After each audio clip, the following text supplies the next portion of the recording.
thank you everybody for attending this briefing meeting. When we were arranging this meeting, no one of us was expecting that this briefing will take place at such a complicated time. But I'm happy that it is a good opportunity for me to share with you our positions with regard to current developments in our region. Before starting, I have to make an apology because I have to leave this meeting for a few minutes to take part in the Human Rights Council and make a statement over there. But I will be back very soon, and I ask you to stay. We have a lot of things to discuss here, and I'm completely ready to listen to your questions and explain for you our positions. If you allow me, first let me to start by saying a few words about the current situation, and then I am ready and open to any questions, and it will not be limited to these developments. Any issue which you like to raise, I will be available to answer.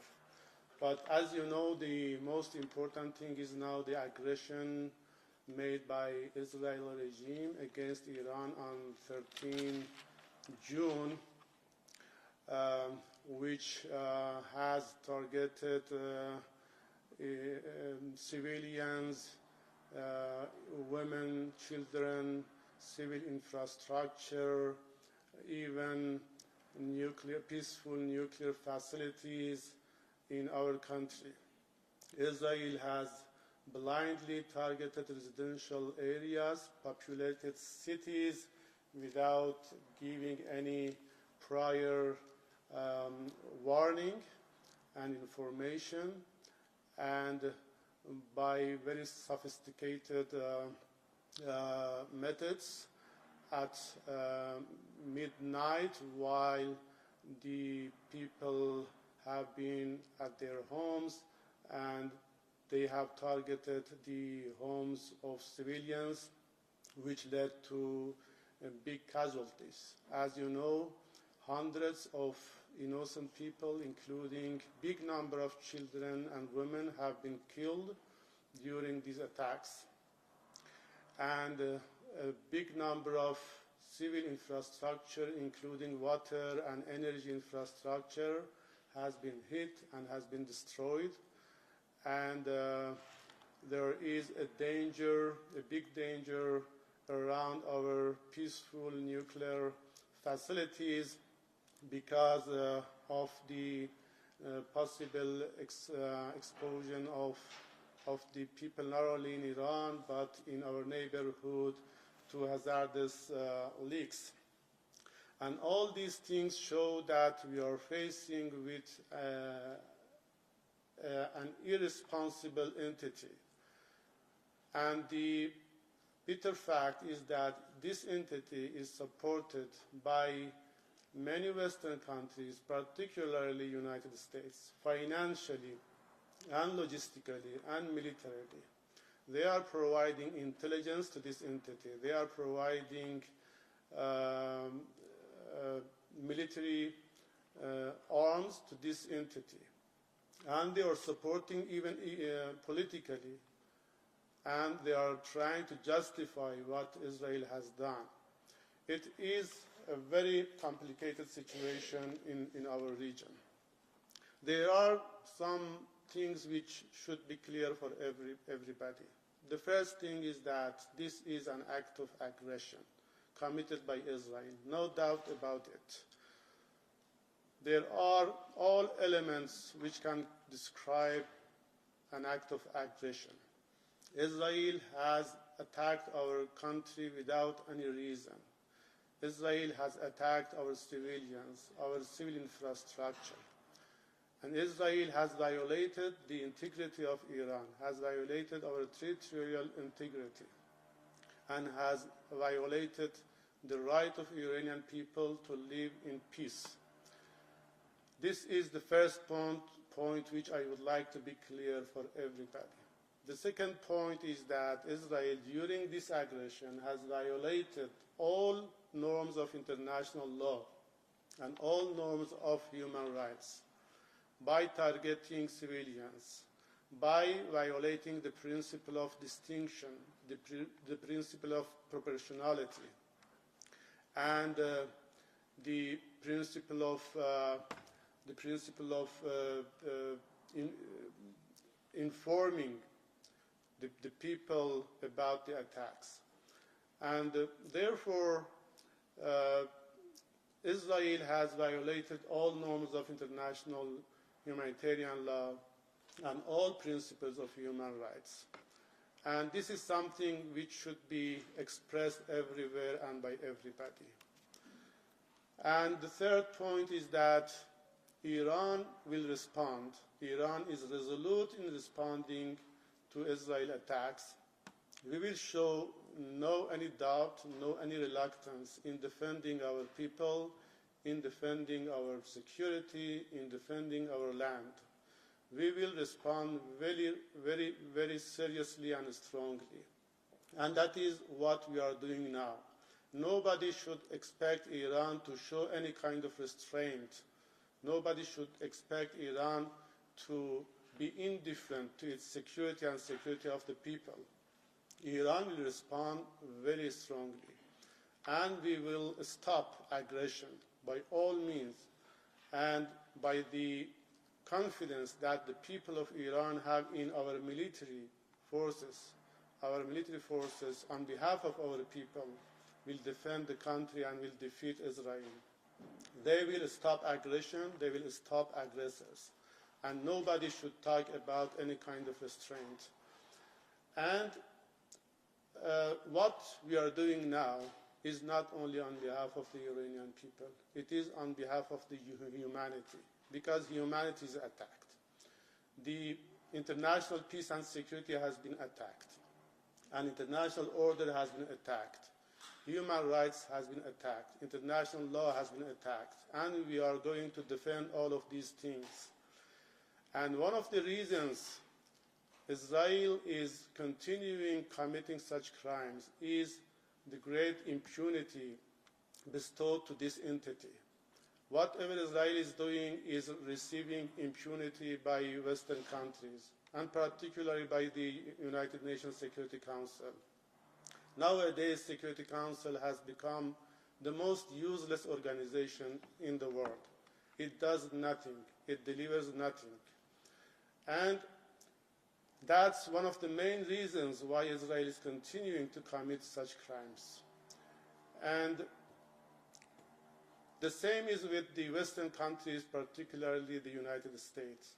They have covered Israel by huge impunity. And when you look at the positions of different countries, Western countries, European countries, not only they are not condemning the attacks and aggression, they are trying to justify the aggression by baseless allegations, by baseless excuses.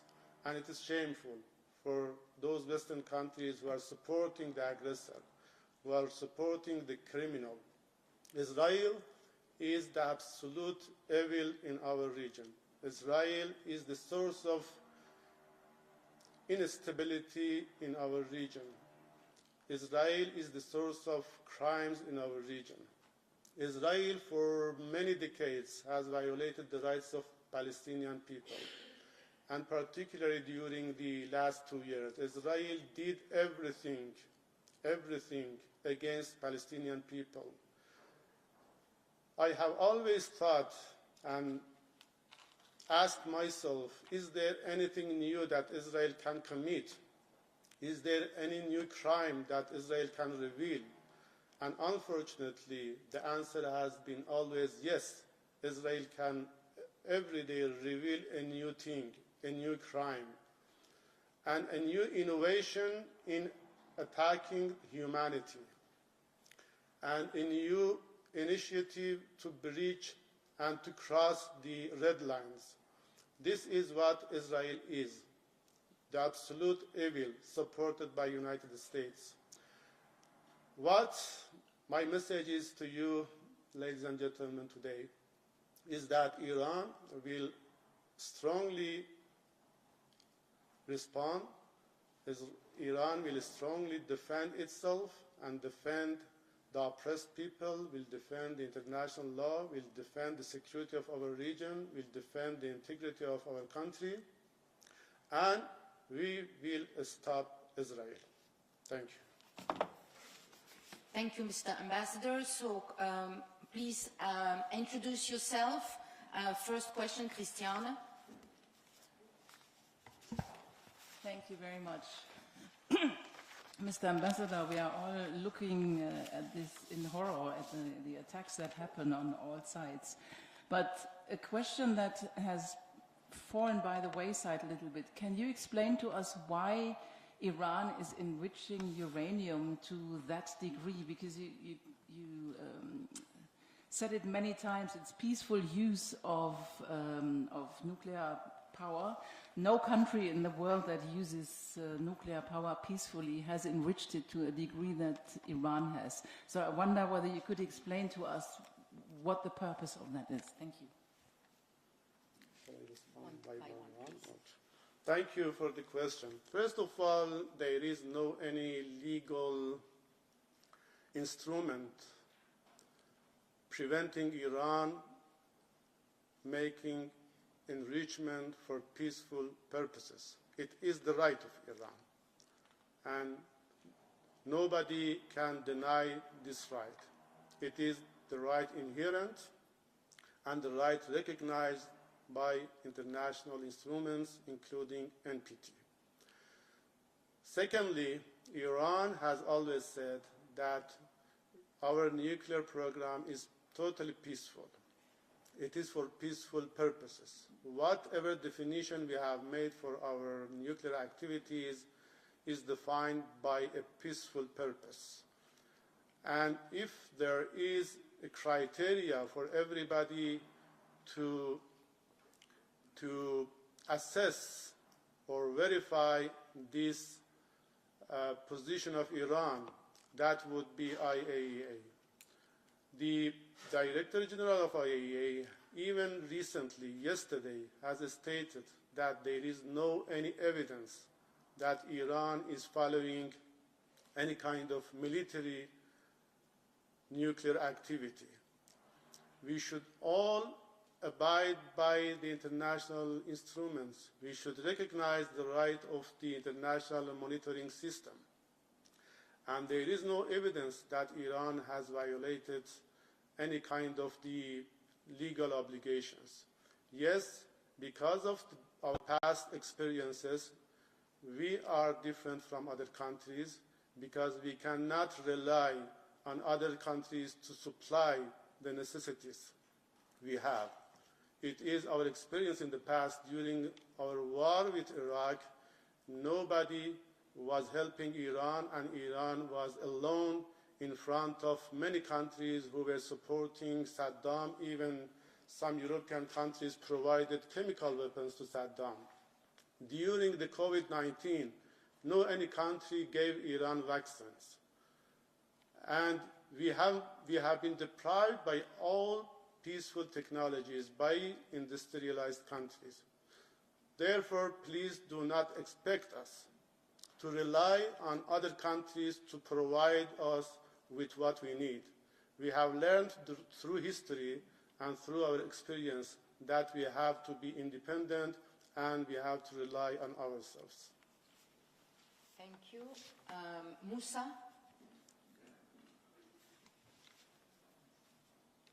Musa Asi Al-Mayadin.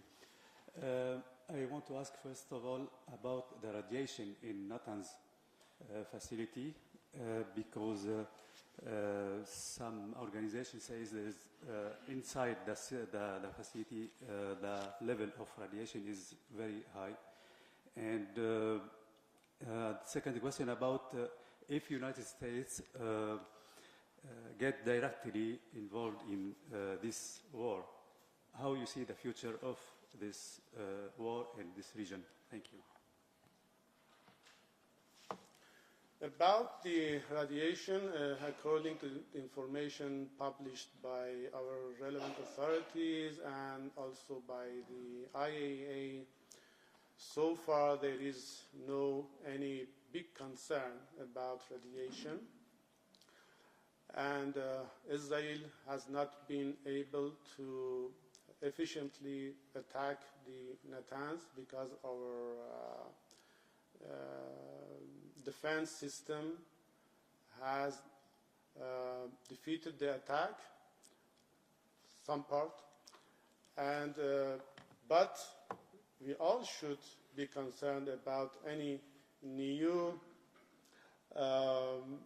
attack by Israel or by its supporters, and there is no any guarantee that there would be no any damage or no any radiation in the future.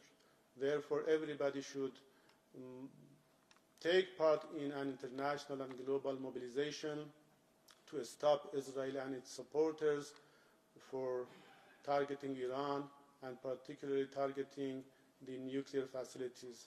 This is not something which should be tolerated. And the second question about United States, we will give the same response to United States as we have gave to Israel.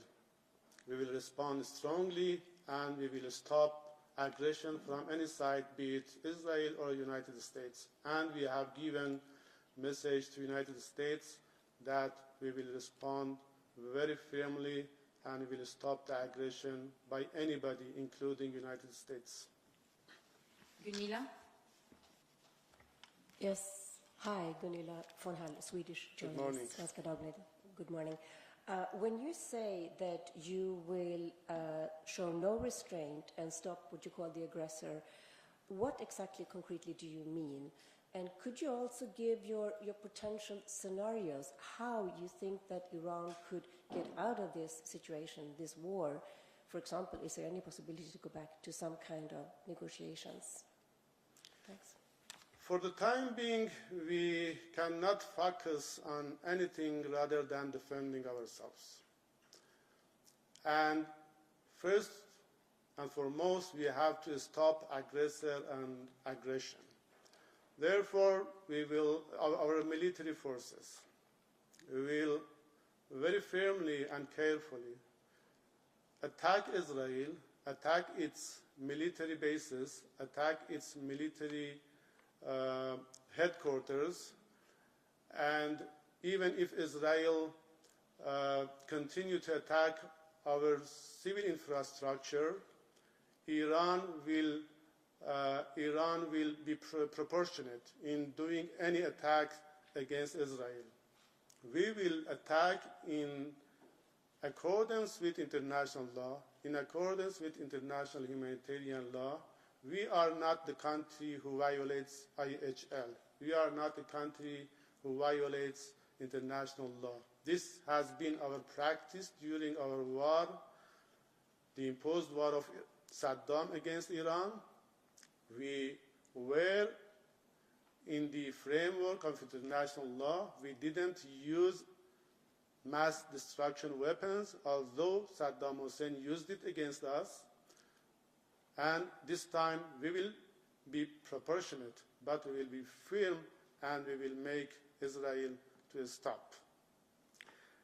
And was there any? Your potential scenarios for how Yes, you could yes. end this As I told you, for the time being, we are not thinking about any scenario except and rather than defending ourselves. Thank you, Nick. Yeah, good morning. Nick Bruce for New York Times. I wondered how you responded to President Trump's all-caps statement that what is needed from Iran is unconditional surrender. Where does that take us in this particular process? And the United States, as you have said, is providing a lot of support to Israel. At what point is the line crossed that you think the United States is participating directly in hostilities? Thank you. We firmly believe that the United States is a complicit in what Israel is doing. Israel without United States is nothing. Whatever Israel is doing is with the support, the military support and intelligence support of the United States. And we are totally ready to give appropriate response to any development. We will follow the developments, we will follow the actions of the United States, and at any time, at any point, if we come to the conclusion that the United States is directly involved in attacks against Iran, we will start responding to the United States. Sorry, just to follow up on that. I mean, our understanding is that Israel doesn't, for example, have the kind of buster bombs that it would need to attack Fordo. So if Israel carries out an attack using such weapons, do you consider that already direct American participation in hostilities? Or are you saying it has to involve American forces themselves in acts of hostility? Yes, this is the prerogative of our military forces. Our military forces are are monitoring the scene. They are analyzing everything. And that is their prerogative at any time. Whenever they come to any kind of conclusion about the involvement of anybody, they will respond appropriately and proportionately. Laurent? Laurent Siro, Swiss News Agency over here. Thank you. Oh, good. Thanks for the briefing. So you say that Iran wants to defend international law. How are you going to do that? Are you going to file a formal complaint at ICJ? Because you mentioned a crime of aggression. And then how are you going to do that on the longer term militarily? Because a lot of your allies in the region have been weakened in the recent month. So are you going to be able to sustain your response? Yes, of course there is an option to go through the international organizations to defend international law, but according to the experience we have had so far, nobody can have any kind of hope to international organizations. International organizations nowadays have become useless, at least with regard to doing something against the Israeli crimes. And even international organizations have lost their philosophy. They have been put in a problematic situation with regard to their philosophy of being. And therefore, the way we are defending international law is not merely to expect or have any kind of hope to international organizations, because they haven't been able to defend international law. The way we are defending international law is not to allow Israel to violate international law. There should be somebody to stop Israel and to tell Israel that there is a line which you cannot cross. And that line definitely is Iran. Israel cannot cross that line. Jamie, I'm sorry. On the second question, about how you're going to sustain militarily your effort? Yes. I would like to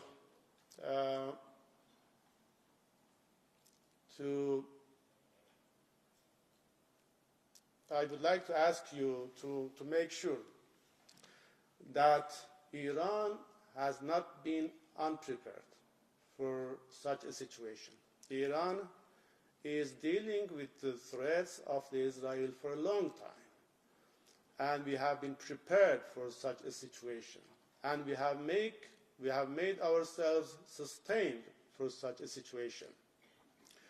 And therefore, we are confident about our military potentials, and this is something that we have planned for a long time to be able to be ready to deal with any kind of threat that Israel can pose to Iran, and Iranian military forces are completely ready to have a sustained defense of our country. Thank you. Jamie? Behind the camera. Yes, please. Hello, Mr. Ambassador. My name is Jamie Keaton. I'm with the Associated Press. I wanted to follow up on Christiana's question earlier about uranium. At what point and how willing is Iran to abandon or give up its uranium stockpile? There is one clear point. Iran is not following nuclear military capability. And that is something which is inherent in our policies. That is something which has been declared very clearly by our high-level officials. And what we have said is that this is something which can be verified by IAEA and has been verified. And for us, it is imperative to be able to use our right for peaceful purposes, for peaceful use of nuclear energy. And we will not give up in exercising this right, this inherent right. And therefore, there are two things which should be clear for everybody. Iran is not going to give up its right to use peaceful nuclear technology. The second one, Iran is not following any military purpose in its nuclear activities. Olivia, we'll have time after. And Okay. you have to go? Yes. Okay, so we wait for you. Okay. Thank you few so minutes. much. Only Yes, a few thank minutes. you. Sorry, everybody, sorry.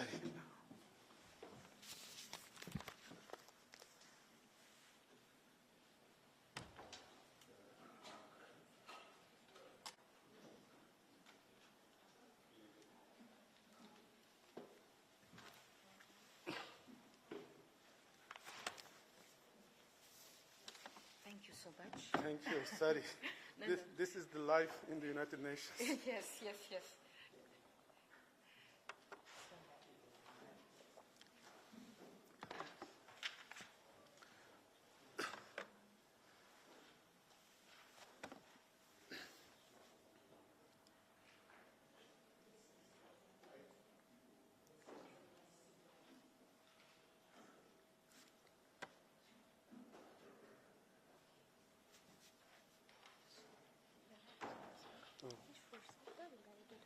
آره مشکل نیست. شاید که پخش کنن دیگه. شاید که پخش کنن. باشه ایراد نداره. هر کار. You're ready? Yes, Okay. of course. So let's start again. Jamie, I know that you have a follow-up, but a quick one then, please. It was just about the nuclear program.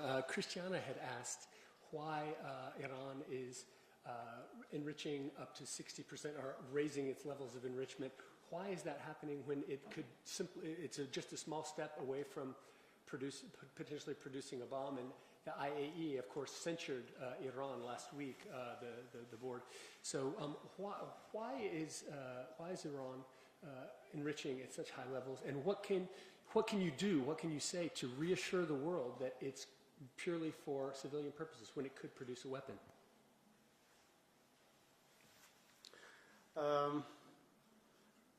First of all, I apologize for leaving you. There was an urgent statement I had to make in the Human Rights Council, and you know the situation nowadays, it is very demanding. Just with regard to your question, if you follow the plans in our country about the peaceful nuclear technology, whenever Iran has made a decision about upgrading or extending our nuclear activities to a specific degree, there has been a valid economic or technological purpose behind it, which has been announced by our officials. And there has been no any nuclear activity in Iran missing such an argument or such an explanation by our authorities. Iran has always, whenever it has informed IAEA regarding any new development in our nuclear activities, it has been accompanied by a technical, economic, and technological explanation. And in no one of those explanations you can see any kind of intention to bring that grade to an extent to produce a nuclear weapon. The matter of nuclear weapon is intention. Yes, of course, technology is important, but the most important is intention. Our country has announced several times and repeatedly that Iran has no any intention to produce nuclear weapon. It is clear. But for our dignity, for our technological purposes, for our economic purposes, we will continue to produce the enriched uranium as far as we need for peaceful purposes. And always we are open and transparent in explaining the technical, economic aspects of these activities. And one more explanation is about the fact that those states or those entities who are enjoying big amounts of nuclear weapons, those states who have used nuclear weapons, and those states who are threatening others with nuclear weapons, they are not in a position to say anything about the peaceful activities of Iran. We will define to what extent we need uranium to be enriched for peaceful purposes, and we will do it. Olivia? Thank you, Ambassador. Olivia Lepoidevin from Reuters. You said earlier that if you came to the conclusion that the US is directly involved in attacks on Iran, that you will start responding to the US. Can I please get some details on what you mean by that? Do you mean you would consider attacking US bases? Can we expect a broader regional war? Would you expect proxies in Iraq, Kataib, Hezbollah in Lebanon, and the Houthis to come to your support if you were to have to respond directly to the US? And secondly, how likely is it now, given the current events, that Iran might actually leave the non-proliferation treaty? And you're here in Geneva. Are there any talks expected, be it with the US, with Israeli counterparts, in terms of de-escalating the current conflict? Thank you.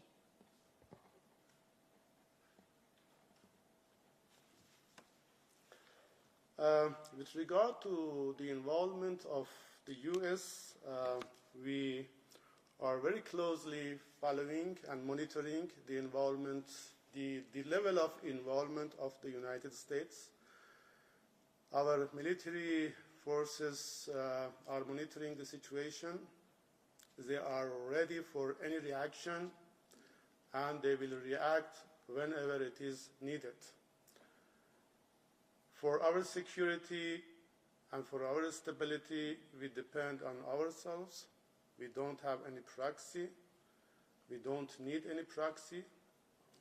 And we haven't bought our security from others. Our security is indigenous in our country, is what we have made it by ourselves. We are dependent on ourselves, only on ourselves, no any other country, no any other group. And we will independently react to any kind of threat which is imposed on Iran. And of course, as I told you before, it is due to the assessment of Iranian military forces. They will monitor the situation. They will monitor the involvement of any agent in these attacks.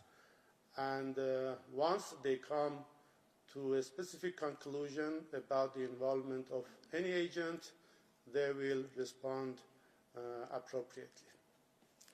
The second thing about the leaving of NPT, yes, I can acknowledge that there are some discussions in some corners of Iran about the necessity of leaving NPT,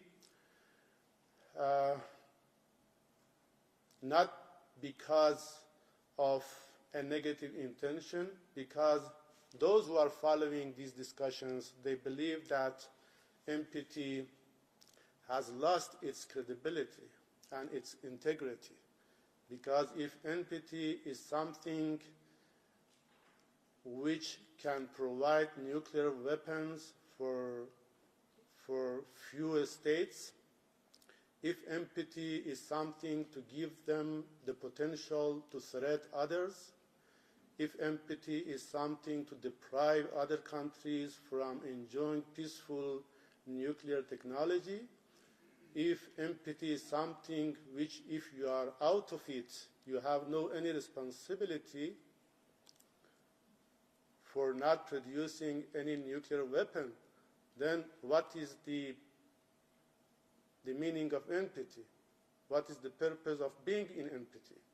These are the discussions made in some corners in our country by some politicians, by some even parliamentarians.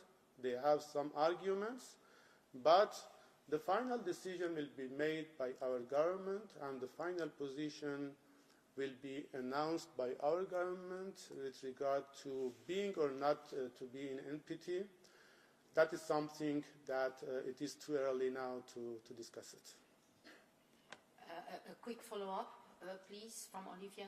Thank you so much, Ambassador, for your response. I just wanted to be clear. So are you saying you are currently at the stage ruling out attacking US military bases if the US were to directly become involved in this conflict? In fact, I'm not a military official. I'm a diplomat. But I'm confident on the vigilance and preparedness of our military forces. I'm not going to say what they will do, and I don't know what they will do, but I'm confident that they will react strongly, proportionately, and appropriately. Tasmira? Hello, thank you, Mr. Ambassador. Kazmira Jafford from Geneva Solutions. Just following up on Olivia's second part of the question, which I believe you didn't answer, but about potential discussions. What scope are there for Iran taking part, resuming nuclear negotiations and taking part in discussions over a ceasefire? I know you said at the beginning that you're not in a position at the moment that you're currently defending yourselves, but could you talk about the potential for discussions? Thank you. Thank you. Sorry, I forgot to respond to this question, and thank you for reminding me for that question. Yes, as you are aware, we were not the one who left negotiations.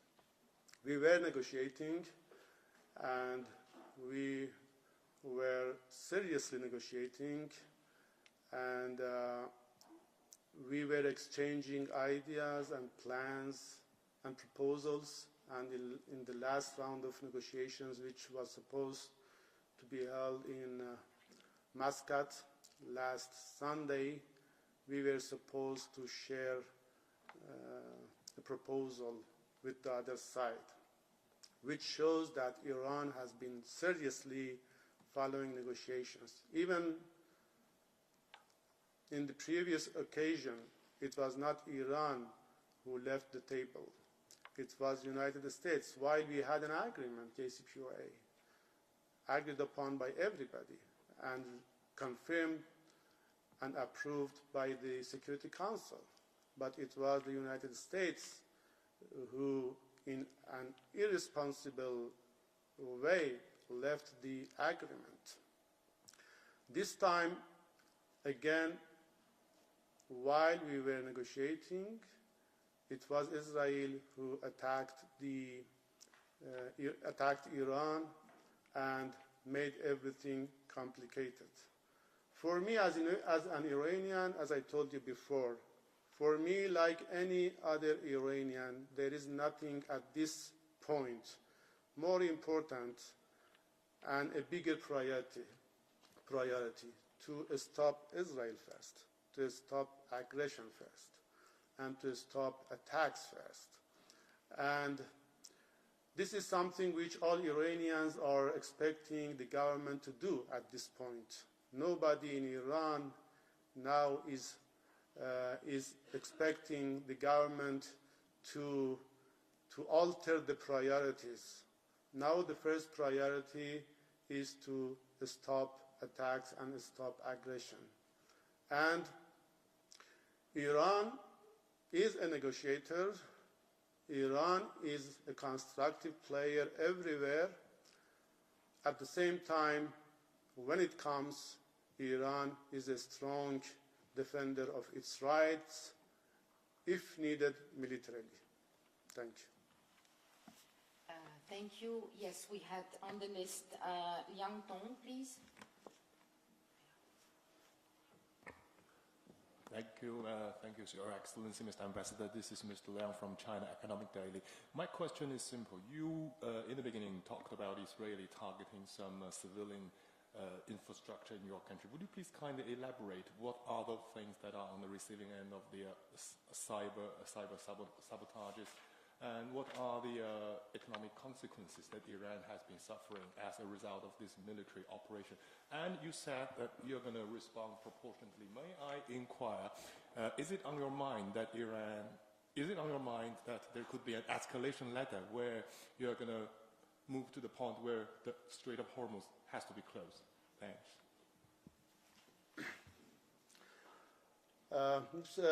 As I told you before, yes, some civil infrastructure has been attacked by Israel. There has been some water infrastructure, some energy infrastructure, some pipelines, and our broadcasting headquarters has been attacked. Our telecommunication infrastructure has been attacked. And all these things have effects. They have effects on the life of our people, no doubt. And but there is a strong coordination and harmonization in our country to overcome these problems, to fix the things, and not to allow people to suffer very much from this situation. Everything has been fixed very quickly because our people, all sectors of our people have shown a great solidarity to be united against this situation, against Israel, and to fix the life of the people in the shortest time. And fortunately, we have been able to do it. But it does not mean that what Israel has done is a small thing. What Israel has done is a great violation of the most important principles of humanity and international law. And but as I told you, we have been prepared for everything, and we will fix everything in the shortest time possible. But yes, the second question. The Strait of Hormuz. Yes, I'm going to respond to that. Yes, with regard to the Strait of Hormuz, Iran has never officially talked about doing such a thing. And the Strait of Hormuz, we like it to be the Strait of Peace. We like it to be the strait which can be used and should be used for everybody, for transit, and for all countries. That has been our approach and continues to be our approach about the Strait of Hormuz. The Strait of Hormuz is the Strait of Peace. If somebody tries to make it the Strait of War, then we will respond. But as far as its Iranian policy, we believe that the Strait of Hormuz will be used by all nations, by all countries, and would be a strait secured by Iran for peace. Alena? Thank you, Catherine. Thank you, Mr. Ambassador. I'm Alena Fedina from the TASS News Agency. And thank you so much for taking time to speak to us today. It's very important, I believe. And in the first part of our talk, you accused the Security Council of being useless in regards to Israel's aggression. What steps you expect it to take to stop these actions? This would be my first question. And the second one, because you were talking about the strong response as regards to Israel's actions, as a diplomat, I imagine you naturally don't rule out the diplomatic pathways to stop the actions of Israel, or at least make it restrain this dimension of aggressive actions. And Switzerland is known to act as the representative of the United States interests in Iran. This is what makes me wonder, is there currently any dialogue with Washington through Switzerland to end the current escalation? Thank you very much. Yes, with regard to Security Council, it is something that has been acknowledged by everybody, including the members of the Security Council, about Security Council being or becoming a useless instrument. And the big failure of the Security Council in putting an end to the atrocities committed against Palestinian people and in Gaza showed that Security Council is not an instrument, an efficient instrument to be used in places which it should play a role. And it has been paralyzed because of the vetoing of the decision by the United States. There has been a lot of decisions and resolutions prepared by many countries to do something with regard to the situation in Gaza during the last 2 years. But all have been vetoed by the United States.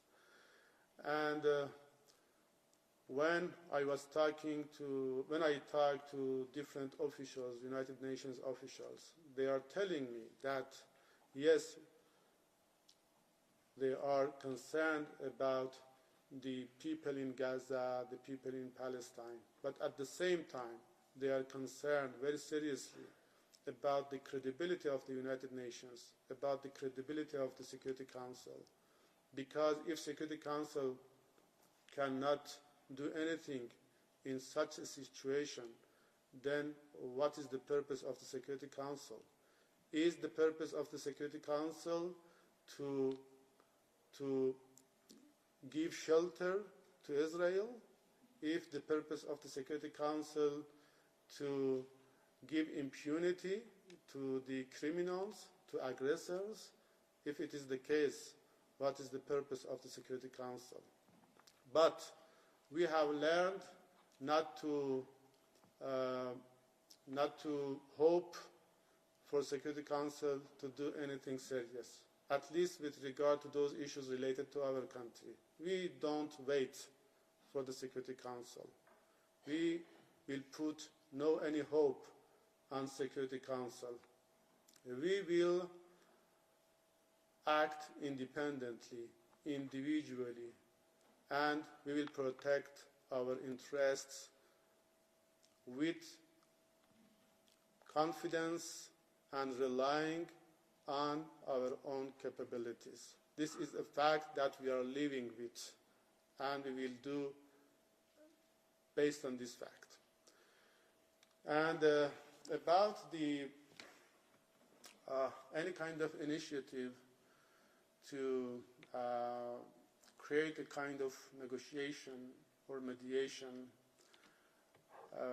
as far as I know, yes, there are some countries who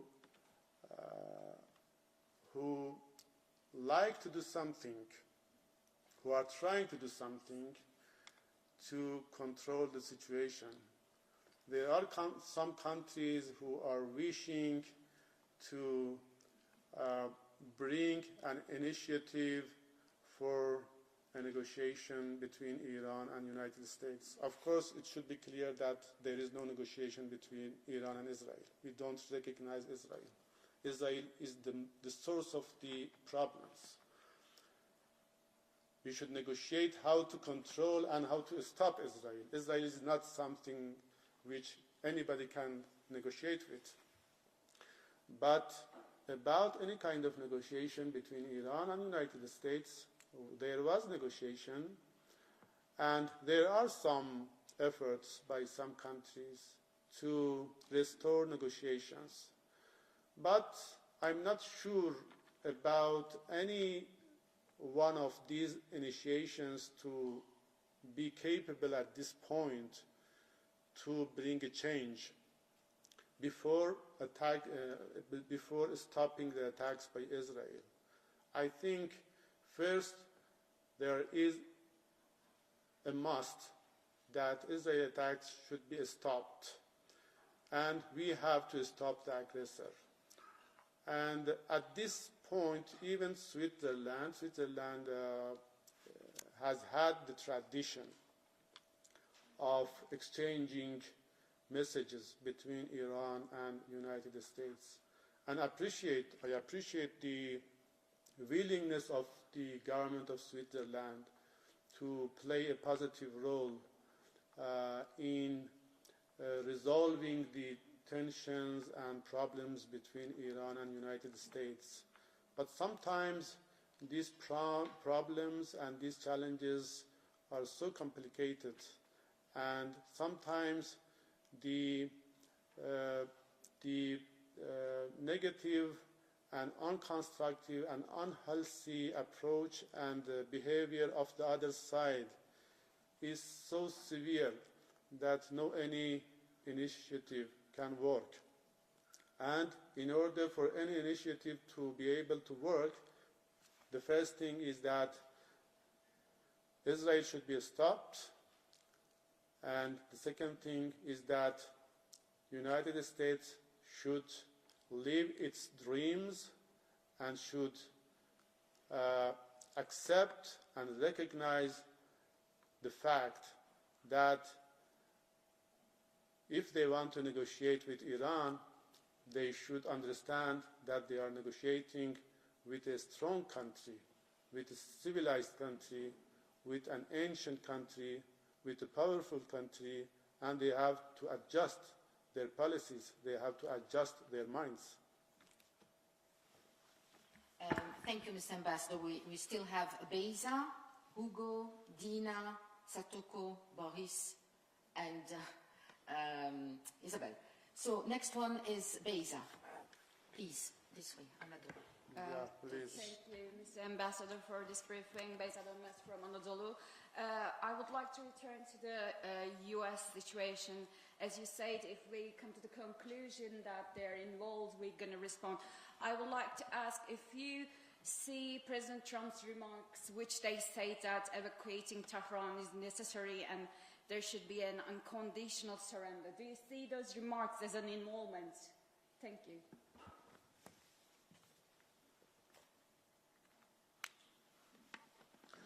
Yes, we are monitoring the remarks by the United States officials, including the President of the United States. We consider them as irresponsible attitudes toward the challenges toward Iran, and we believe that United States policies with regard to Iran has been hostile during the past 4 decades. It's not a new thing. The threats of the United States against Iran is not a new thing. We understand that whatever threat against Iran has been done, there has been a role and involvement by the United States. For us, it is clear that the United States has a hostile attitude toward Iran because the United States does not like a country like Iran, a resistant country like Iran, who has stood up against the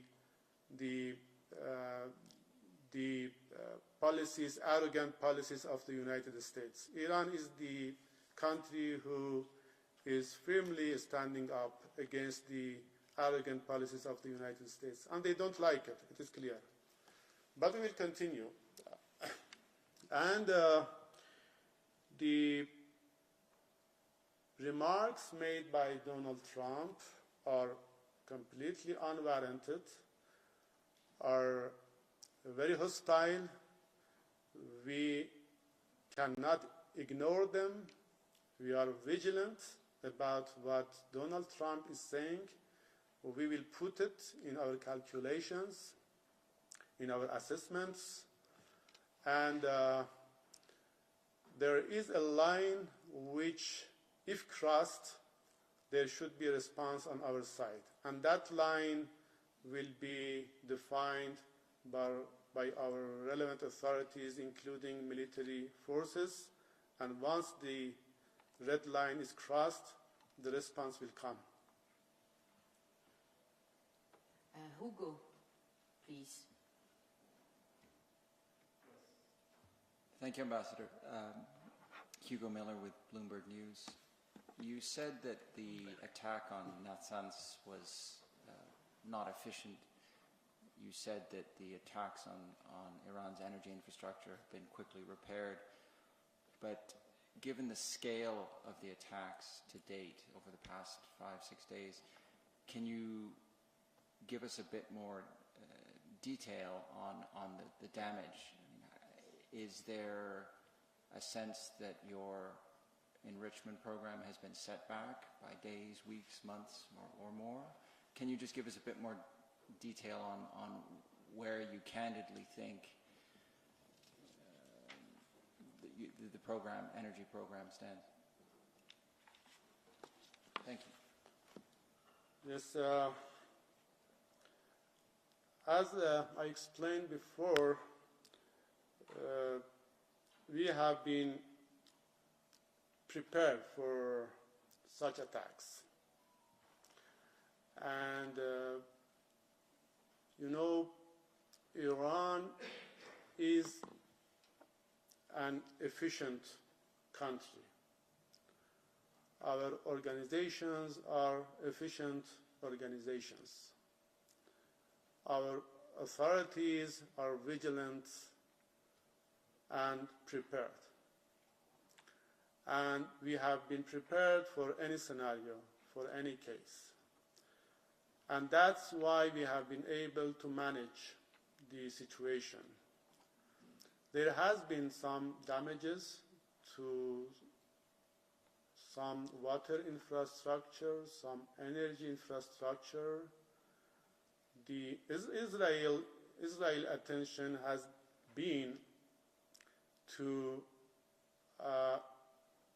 have great damages, but our defense system has been efficient in responding and in making them fail.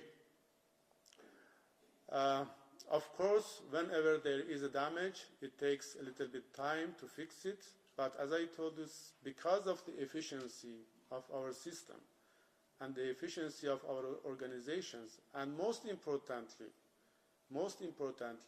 because of the solidarity of the people, which we can see nowadays among Iranian people, it is unprecedented. Such level of solidarity and unity among Iranian peoples. Even those who don't like the policies of our government, inside and outside country. Nowadays they are expressing solidarity. Nowadays they are condemning Israel. Nowadays they are telling us that we are ready to do anything for our country. Because of this solidarity, Iran has been able to fix the things very quickly. And if there is something remaining, we will fix it. And on the attacks on the enrichment facilities, there has been an attack, and this attack is against all norms, is against all principles, and it is one of the most critical red lines crossed by Israel. But Israel has not been able to bring a big damage to our nuclear facilities, because we have had precautionary arrangements before. We have made necessary arrangements before in order to protect our facilities, in order to make them secure and safe in the case of any aggression or attack by anybody. Because we know that they are against our people, they are against our people to enjoy this technology, and in order to guarantee the rights of our people to use this technology, we need it, and we need to do anything to make it secure and safe, and we have made it safe. Just to follow up, so you're saying there's really been no setback in time terms. If you're saying that the attacks have essentially failed, the precautions, the measures you're taking by putting the development program underground, you're saying that it has essentially not set back the program? I don't know what you mean by setback, because setback is a valid question when you discuss about a military program. But if there is no any military program, setback does not mean, because Iranian enrichment activities is a continuous research and scientific activity made by Iranians. It is in the minds of the Iranian scientists. You cannot put any setback to the knowledge of the Iranian scientists. The knowledge is there, and I don't think there is any kind of setback in our continuous and instant nuclear research and technological activities. And therefore our scientists will continue their work, and they will follow the plans which have already been defined with the aim of fulfilling our necessities with regard to the peaceful nuclear technology. Satoko, please. Yes, thank you very much. My name is Satoko Adachi from a Japanese daily newspaper, Yomiuri Christian Böhm. I want to ask about the linkage between the IAEA report last week and the Israeli actions. Do you think the IAEA Board of Governors report on Iran actually helped create legitimacy for Israeli attack on Iran? And secondly, could you give us your view on the true purpose of the Israeli attack on Iran? Do you think the true purpose is to degrade Iranians' ability to enrich uranium, or to bring about regime change in Iran? Thank you.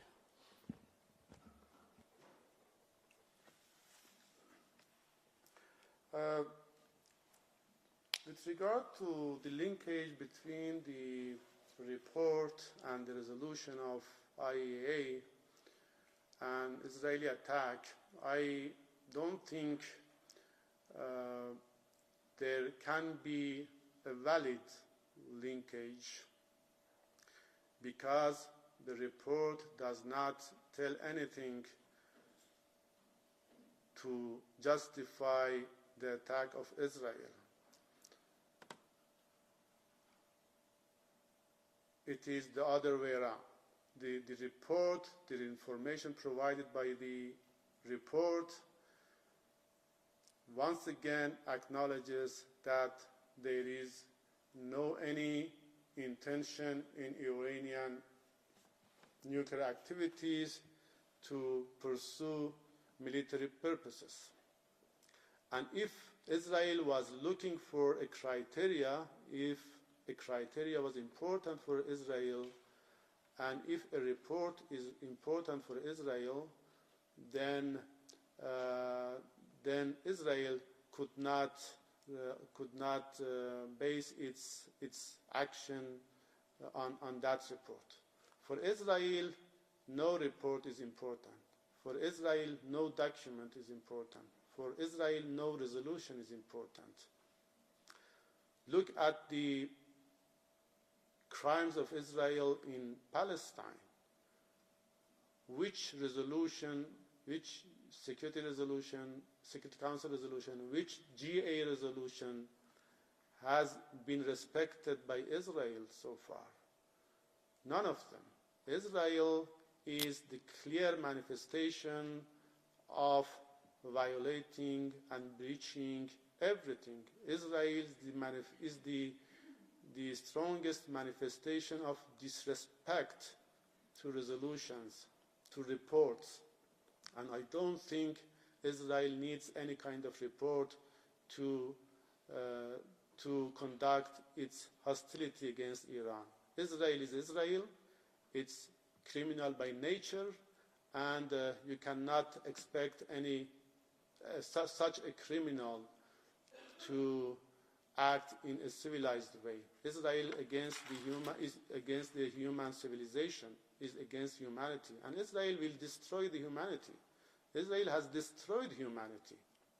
Israel has destroyed all international law. There is no any credibility for international law. And there was, I think, the second question. Yes, as I explained, I don't think the intention of Israel is limited to destroy our enrichment facilities. Israel considers Iran as the only country who is supporting Palestinian people and is supporting the people in Gaza. Israel considers Iran as a country who will not go along with its hostile policies, with its criminal policies. Israel considers Iran as a resistant, as a country who will stand in supporting the oppressed people, in supporting the Palestinian people, and Israel wants to make everything in order to get sure that there is nobody to support Palestinian people. But this is a dream which will not be realized. Dina. Thank you, Mr. Ambassador. Yes. I'm Dina Abissab. I represent different Arabic media. Actually, we always focus on the Iranian nuclear program, which is, according to IAEA, is still peaceful. But on the other side, Israel also has its own nuclear program, which is top secret. Nobody knows how much and how strong the bombs, nuclear bombs it has.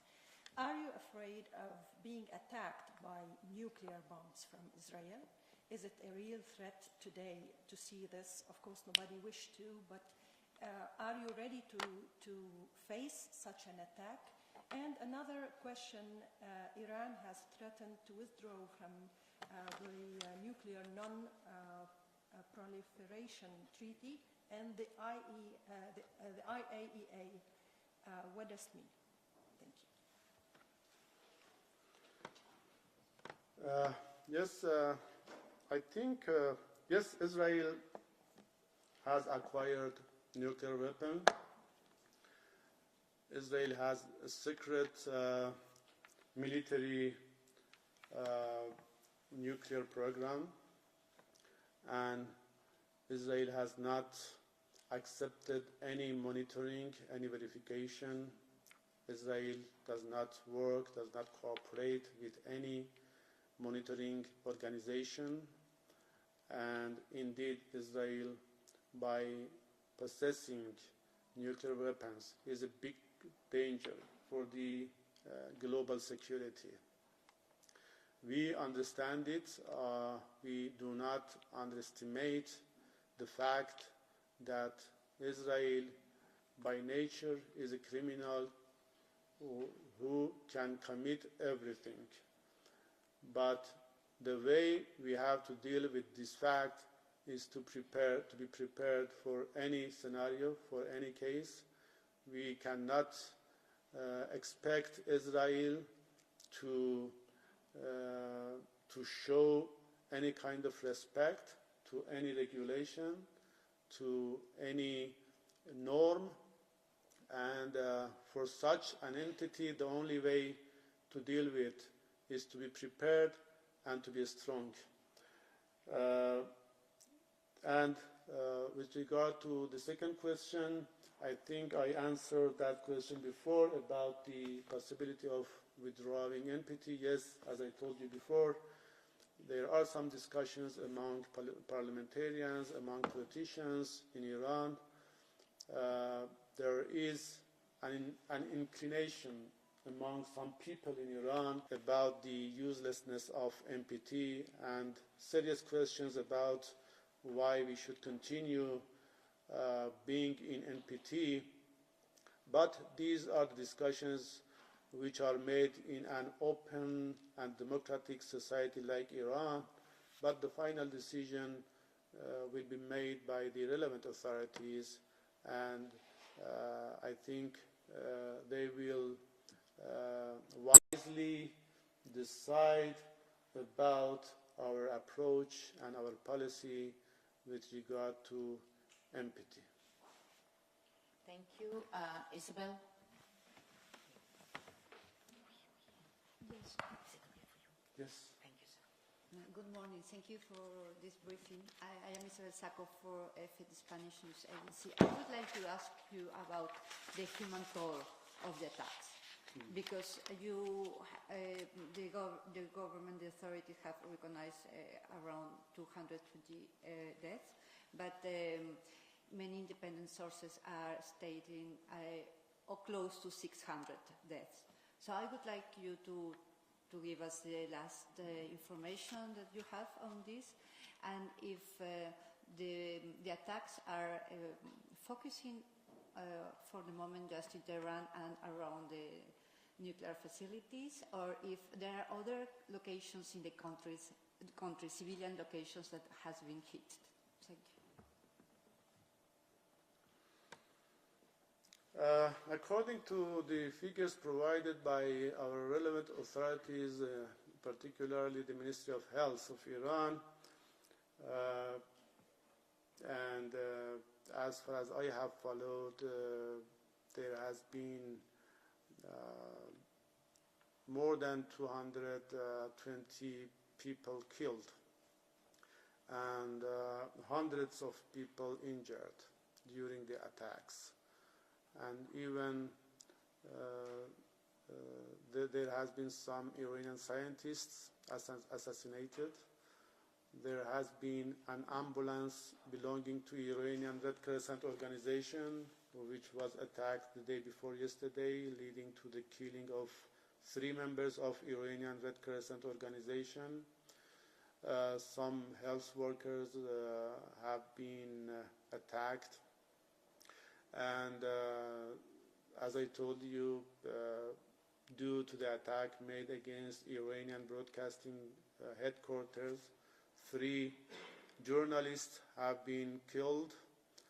And as you can see, most of the victims are civilians. More than 30 children, more than 50 women have been killed. And they have attacked blindly the residential areas, the buildings which have been inhabited by civilians. And I think their intention is to create fear among people. Most of the casualties have been from civilians. I think most of the locations attacked by Israel are residential areas, are civil infrastructure. Israel has not been able to attack our nuclear facilities efficiently, and there has been some efforts to attack nuclear facilities, but most of the attacks have been conducted against residential areas, against civilians, and most of the victims are civilian people in our country. And I don't think Israel has any concern about the targeting civilians, and I think they are intentionally targeting civilians. So thank you. We'll have last question, Boris Engelson. Oh, Johnny, sorry. Please. So, Boris and John. So Boris, quickly, s'il te plaît. Non, mais c'est pas une raison. Vas-y. Okay, Boris Engelson, a local freelancer. I have 3 short questions. First, before the last US presidential election, some experts on Middle East affairs expected a reversal of alliances, saying the US was fed up with Israel and was looking for alternatives.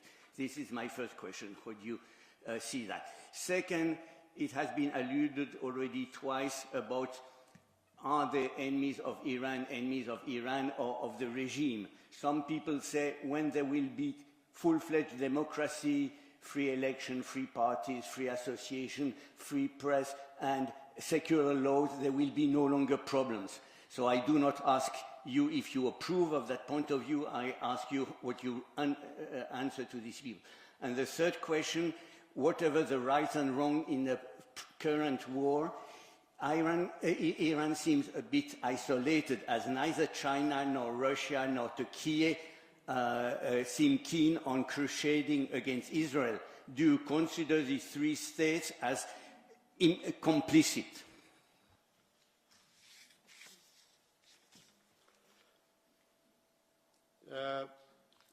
Fortunately, there has been a good alliance emerged in our region for peace and regional cooperation and regional stability. Beforehand, we had some problems in our own region, some sorts of misunderstanding in our own region, but fortunately because of the wise decision of the leaders in our region, now we have come to a good alliance and cooperation for the regional prosperity and the regional security. That is a positive development which we cherish. But the United States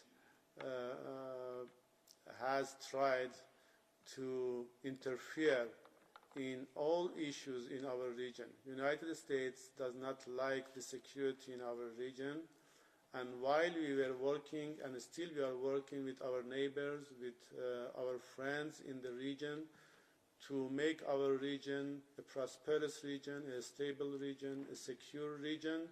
But Israel, as I told you, Israel is the source of insecurity in our region. And Israel does not like our region to become secure and to become stable. As far as Israel is in our region, there will be no security in our region, because this is the main problem and the main source of insecurity. But we in our region have decided decisively to work together with our neighbors to cooperate together for the peace, for the stability, and for the prosperity of our region.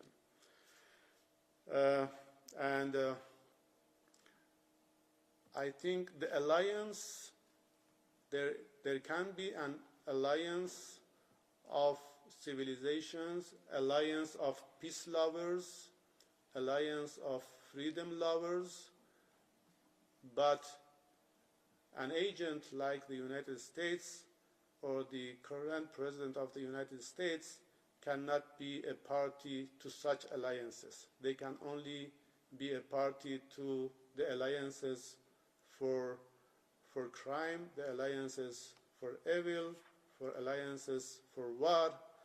They can be a party for those alliances, but they cannot be a party for peace and for freedom and for stability. Iran is a democratic society. Iran is an evolving society. Iran has a big and rich history, and our people are determined to independently work together for the prosperity and development of our country. And we don't believe in any claim of those who are claiming. We don't believe that they are concerned about human rights, they are concerned about freedoms, they are concerned about democracy. Nobody can believe them. Maybe beforehand there was some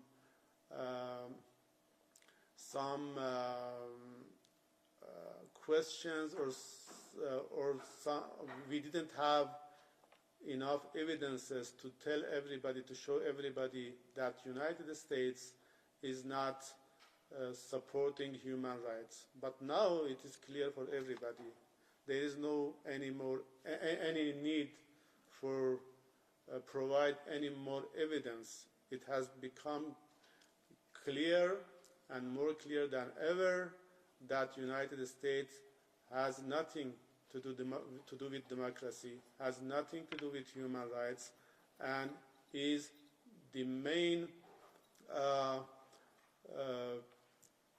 state which is destroying freedoms, destroying democracies, and destroying the independence of countries, and by exerting unilateral coercive measures is violating the rights of the targeted countries for prosperity, for economic welfare, and this is a crime. Unilateral coercive measures is a big crime against targeted countries, which is violating the right to health, right to house, and all rights, all human rights. This is a big crime, and the main sponsor of this crime is the United States. Thank you. Before we wrap up, yes, sir. Last question, John. Yes, good morning. John Zarakostas with France 24 and the Lancet Medical Journal. I was wondering, so firstly, if you have any comments. Yesterday, the Swiss State Secretary met with the Deputy Secretary of State in Washington, Mr. Landau. As you know, the Swiss represent US interest in Iran. If there's something in the works about a US-Iranian meeting at highest levels, given President Trump suggested that Vice President Vance and his Middle East envoy would be available to negotiate with your counterparts.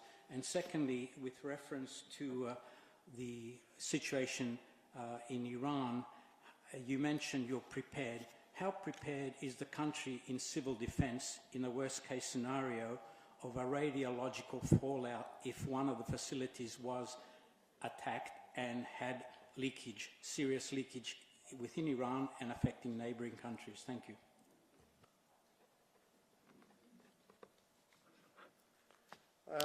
As I explained before, there has been some efforts by some states to do something to control the situation and to innovate a solution for the current tensions. And but if there is any serious initiative, I'm not aware of that. I generally know and understand that there are some efforts by some states to do something. But I'm not sure if there has been any serious initiative developed or emerged so far or not. But we really recognize and cherish the role of the countries, including Switzerland, who are trying to bring an initiative to solve the problem and to bring a solution for the tensions. And with regard to the second question, I think instead of expecting Iran to control the effects of attacks on nuclear facilities, everybody should push Israel for not making any threat for those facilities. Because if facilities are attacked, there is no guarantee that the radiation is harmless. There would be some harms, serious harms, not only for Iran, but also for the neighborhood. Therefore, there is no any guarantee to make sure that if a nuclear facility is attacked, there would be no any effect. There would be effects. And you cannot expect Iran to control all these effects. You should, or the international community should make Israel to respect international regulations and not to make any threat to the peaceful nuclear facilities. It is, I think, a global obligation to secure the safety and security of the peaceful nuclear facilities everywhere, including in Iran. So, Mr. Ambassador, so a big thank you to you. Also, a big thank you to your team, and a particular thank you to Mariam and to Maeva, who did start the discussions between the mission and ACANU. And of course, you're welcome if you want to come back. We will be happy to have you. I definitely should come back because today, because of the current situation, we were not able to discuss other issues. There are a lot of other issues and matters which I like to discuss it with you. I had prepared myself for those discussions, but since you were interested in focusing on the current situation, so our discussion was limited to the current situation, and I hope one day I come back to this kind of briefing session to discuss other issues too. And once again, my apologies to you for making an interruption in the middle of the meeting. Thank you. Thank you, sir. Thank you. So thank you so much. Thank you. And I think you have an interview with the Swiss TV. Good. Maybe we will have a special one tonight. Okay, good.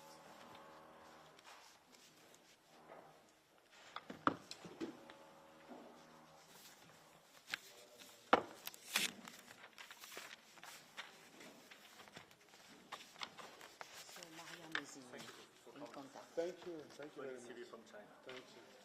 Can I have one question now? Yes, I will continue. Assalamu alaikum. Thank you. Thank you. Thank you very much. Thank you. Thank you very much. In your time. Good. Would you be open at some point to doing a one-on-one interview? Yes, of course. So we could approach our machine. Yes, I will give your visit card to my colleague. Then we will arrange it. Thank you very much. But I didn't really get a sense of, you get these extraordinary comments from President